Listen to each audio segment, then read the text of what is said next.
Hello friends, मैं doctor अनुराग बाजपेयी। आज हम गर्भावस्था प्रेगनेंसी में होने वाली डायबिटीज़ के विषय में बात करेंगे। सबसे पहले ये हो क्यों जाती है डायबिटीज़, प्रेगनेंसी में क्यों हो जाती है। इसका कारण ये है कि इंसुलिन हमारी पेंक्रियास से निकलता है और वो प्रभावी सेल्स जो सेल्स होती हैं, जो कोशिकाएं होती हैं, उस पर प्रभावीपन कम दिखा पाता है। रेसिस्टेंसी डेवलप हो जाती है सेल्स पे इंसुलिन के लिए, जिसमें ब्लड ग्लूकोज का लेवल बढ़ जाता है। इसीलिए कुछ महिलाओं में देखा गया है कि ब्लड ग्लूकोज लेवल सामान्य से ज़्यादा या शुगर की जेस्टेशनल डायबिटीज़ जिसको कहते हैं वो हो जाती है प्रेगनेंसी के दौरान। अब ये होती क्यों है, किन कारणों से होती हैं? तो कारणों पर अगर हम चर्चा करें तो पहला कारण तो ये होती है कि जो महिलाएं मोटापे से ग्रसित होती हैं। दूसरा कारण, इनकी पिछली प्रेगनेंसी में डायबिटीज़, उनको जेस्टेशनल डायबिटीज़ या तो थी या ब्लड शुगर का लेवल सामान्य से ज़्यादा था। तीसरा कारण है अनुवांशिकी, उनके माँ बाप में से किसी एक को शुगर की बीमारी होगी, तब ये खतरा चांसेस बढ़ जाते हैं। या कोई उनको मेटाबॉलिक डिजीज़ है, जैसे कि हाइपोथायराइडिज्म या हाइपरटेंशन या अन्य बीमारी, तो उनमें कुछ खतरा बढ़ जाता है ब्लड ग्लूकोज लेवल बढ़ने का, जिसको कहते हैं जेस्टेशनल डायबिटीज़ इन प्रेगनेंसी। अब इसमें सामान्यतः जांच कौन कौन सी कराते हैं? अब कैसे पता चलेगा कि शुगर है? कोई महिला, नॉर्मल महिला प्रेग्नेंट हुई, मान लीजिए पहली प्रेगनेंसी थी उसकी, और वो प्रेगनेंसी उसने अचीव की, और कैसे पता चला कि वो शुगर है कि नहीं है? देखिए, जब हम पहली बार डॉक्टर के संपर्क में जाती हैं कोई गर्भवती महिला, तो उसमें एक तो रैंडम ब्लड शुगर कराते ही कराते हैं। उसके बाद HB1AC, मतलब 3 माह की शुगर का एवरेज निकलवाते हैं डॉक्टर। ये रैंडम जांच में जो रूटीन जांचें होती हैं उसमें ये कॉमन है।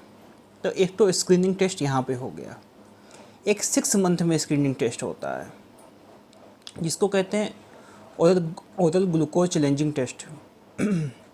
इसमें क्या होता है कि 75 ग्राम का एक शुगर का पैकेट, ग्लूकोज का पैकेट दिया जाता है मरीज को, और इसको 2 घंटे में पीना रहता है।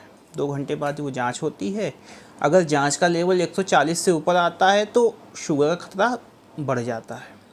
अगर ये 120 से 140 के बीच में आता है तो शुगर की रेंज में आप आ रही हैं, और 120 से कम आता है तो सामान्यतः कोई दिक्कत नहीं है, नॉर्मल प्रेगनेंसी अचीव कर सकती हैं और कोई शुगर का 1% खतरा नहीं होता है आगे जाके। अब ये आगे बात आती है इसमें, अगर मरीज को शुगर हो गई है तो क्या करें?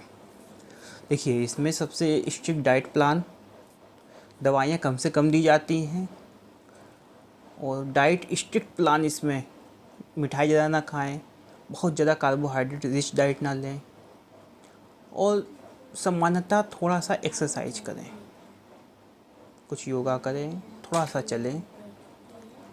इन चीज़ों का बेहद ख्याल रखना पड़ता है। उसके अलावा अगर इससे भी कंट्रोल नहीं हो रहा है तो कुछ दवाइयाँ दी जाती हैं। अगर दवाई से भी कंट्रोल नहीं हो रहा है तब मरीज को इंसुलिन पे रखा जाता है। सामान्यतः ये लक्षण आने पर या ये जांच पॉजिटिव होने पर महिलाओं को, गर्भवती महिलाओं को ये इलाज दिया जाता है। अब अगला क्वेश्चन आता है कि डॉक्टर साहब, अगर इनको शुगर हो गई या 150 आ गया, 160 आ गया, तो क्या प्रेगनेंसी के बाद शुगर होने का खतरा रहता है? जी हाँ, बिल्कुल रहता है। अब ये हम एक्चुअल नहीं कह सकते हैं प्रेगनेंसी के दौरान कि क्या शुगर हो ही जाएगी कि नहीं होगी। जब प्रेगनेंसी अचीव कर लेती है कोई महिला, उसके बाद जब उसका नॉर्मल डिलीवरी या सिजेरियन डिलीवरी हो जाती है, उसके 3 माह या 4 माह के बाद हम शुगर का टेस्ट वापस कराते हैं, और बराबर हर 3 महीने में कम से कम 1 ईयर पूरा स्क्रीनिंग टेस्ट कराते हैं। अगर प्रेगनेंसी के दौरान शुगर का स्तर काफ़ी बढ़ा हुआ मिला तो खतरा होने के चांसेस बढ़ जाते हैं कि उसको बाद में भी शुगर हो सकती है।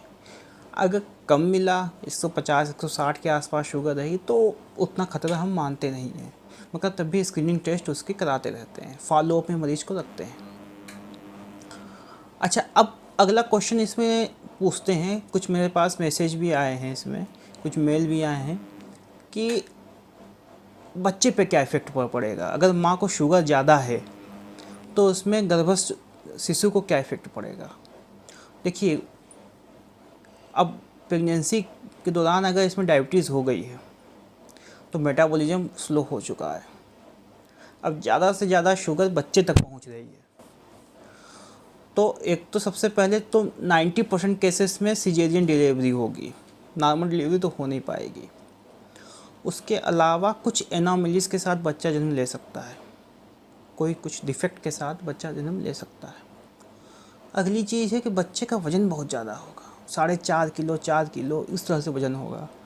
तो घर वाले सोचेंगे बच्चा तो बहुत हष्ट पुष्ट पैदा हुआ, मगर मेडिकली पॉइंट ऑफ व्यू से, डॉक्टर के पॉइंट ऑफ व्यू से ये चिंता का विषय रहेगा कि इस बच्चे का वजन 4-4.5 किलो क्यों हो गया।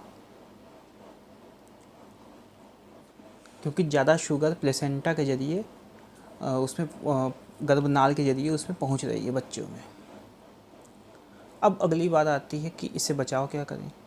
बचाव यही जो मैंने बताया आपसे कि सही समय पर डायग्नोस हो जा रही है जेस्टेशनल डायबिटीज़ तो इसमें दवाइयाँ दें, एक्सरसाइज कराएं, स्ट्रिक्ट डाइट प्लान कराएं, और सबसे आवश्यक चीज़ मैं आखिरी में कहना चाहूँगा, डिसिप्लिन, अनुशासन रखना बहुत आवश्यक है।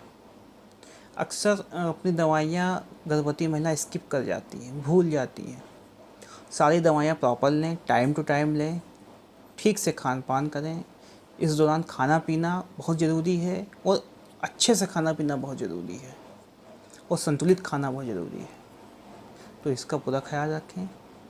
ये वीडियो अगर आपको अच्छा लगा हो तो इसको शेयर ज़रूर करें, क्योंकि ये शुगर का लेवल बढ़ना और जेस्टेशनल डायबिटीज़ इन प्रेगनेंसी ये बहुत बड़ा टॉपिक है, बहुत रोचक टॉपिक है, और लोगों तक जानकारी फैलाने वाला है। ये ज़्यादा शेयर करें। और अगला टॉपिक जो आने वाला है, इसी में सबसे आखिरी पार्ट आने वाला है डायबिटीज़ में, मिथ एंड फैक्ट्स।